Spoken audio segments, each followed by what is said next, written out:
ఉగాది ఈ పేరు చెబితే చాలు 6 రుచులు కలగలిపిన ఉగాది పచ్చడి గుర్తుకొస్తుంది. తెలుగు ప్రజలకు నూతన సంవత్సరానికి నాంది ఈ పర్వదినం. అత్యంత భక్తి శ్రద్ధలతో ఘనంగా జరుపుకుంటారు. తీపి, చేదు, వగరు, పులుపు, కారం, ఉప్పు ఇలా 6 రకాల రుచులతో కలిపిన పచ్చడిని తయారు చేసి దేవునికి నైవేద్యంగా సమర్పిస్తారు. అనంతరం ఇంటిల్లిపాది స్వీకరిస్తారు. షడ్రసోపేతమైన ఉగాది పచ్చడి తాగటం వల్ల ఆరోగ్య ప్రయోజనాలతో పాటు సైన్స్ సైతం దాగి ఉందని నిపుణులు చెబుతున్నారు.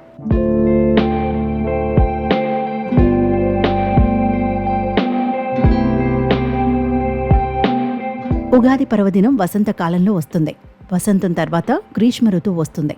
అంటే ఎండలో మండిపోయే కాలం. కాబట్టి ఈ పానీయాన్ని సేవించటం వల్ల రాబోయే ఎండలకు శరీరాన్ని సంసిద్ధం చేస్తున్నట్లు అవుతుందని సైన్స్ పరంగా ఇప్పటికే నిరూపితమైంది. ఉగాది పచ్చడిలో కలిసే 6 రుచులు వేసవి ఎండ నుంచి ఉపశమనం కలిగిస్తాయి. అలాగే కండరాల పుష్టికి తోడ్పడతాయి. హిందువుల పండుగలలో ఉగాది నాడు చేసే పచ్చడికి ప్రత్యేక విశిష్టత ఉంది. ఈ 6 రుచులు నిజ జీవితంలో ఎదుర్కొనే సమస్యలు, కష్టాలు, సుఖాలు, దుఃఖాలు, లాభాలు, సంతోషాలను తెలుపుతుంది. తీపి సంతోషాన్ని, చేదు బాధను, కారం దుఃఖాన్ని సూచిస్తాయి. పచ్చని కొమ్మలతో, వేప పూతలు, మామిడి పిందెలతో ఉగాది పర్వదినం కన్నుల పండుగగా ఉంటుంది. ఉగాది పచ్చడిలో వేసే ఒక్కొక్క పదార్థం ఒక్కో భావానికి, అనుభవానికి ప్రతీక అంటారు. అందులో వేసే బెల్లం ఆనందానికి, సంతోషానికి ప్రతీక అంటారు. అలాగే ఉప్పు మనిషి జీవితంలో ఉత్సాహానికి నిదర్శనంగా చెప్తారు. ఇక వేప పువ్వు బాధలకు గుర్తుగా చెప్పుకుంటారు. ఎన్ని బాధలున్నా వేప పువ్వులాగా సంతోషంగా ఉండాలని సూచిస్తారు. చింతపండు జీవితంలో వచ్చే ఎటువంటి పరిస్థితులకైనా నేర్పుగా వ్యవహరించడానికి గుర్తుగా చెప్తారు.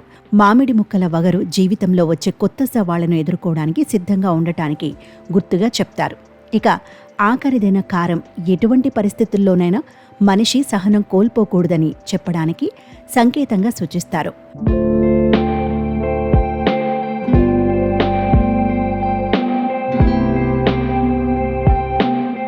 మన సంప్రదాయం ప్రకారం కొత్త సంవత్సరం అంటే జనవరి 1తో ప్రారంభమవుతాం. అది ఉగాదితోనే ప్రారంభమవుతుందని పండితులు చెబుతున్నారు. తెలుగు రాష్ట్రాల్లోని ప్రజలందరూ మొట్టమొదటగా జరుపుకునే పండుగ ఉగాది. తెల్లవారుజామునే లేచి తలస్నానం చేసి కొత్త బట్టలు ధరించి ఉగాది పచ్చడితో పాటు పిండి వంటలు చేసుకుంటారు. సాయంత్రం పంచాంగ శ్రవణ కార్యక్రమాల్లో పాల్గొంటారు. మన పూర్వీకులు తెచ్చిన పండుగలు, ఆ పండుగల సమయాల్లో చేసే వివిధ పిండి వంటలు కేవలం ఆనందం కోసం మాత్రమే కాదు, ఆరోగ్యాన్ని కాపాడుకోవడం కోసమని ఇలాంటి విషయాలు తెలుసుకున్నప్పుడే అర్థమవుతుంది.